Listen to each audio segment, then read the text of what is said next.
Kaya si Ate Shasha, busy-busy sa kitchen. Si Ate Shasha, ang little chef ni Mama. Ayun, nagagawa kami guys ng ano. Gulugin ko. Anong gagawin namin ni Ate? Tanggalin ang, ano? Gagawa ng melon juice.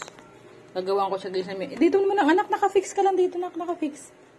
Para yung porsa mo, naka-ano sa, ang porsa mo Ate, naka-ano sa kitchen counter. Huwag yung inaangat mo, mahihirapan ka yan. Yung porsa mo dito, sige ako na lang magsimot niya. May seeds, oh. Simutin ko na lang mamaya. Ang gagawa daw kami guys ng melon juice. Ano? Yan.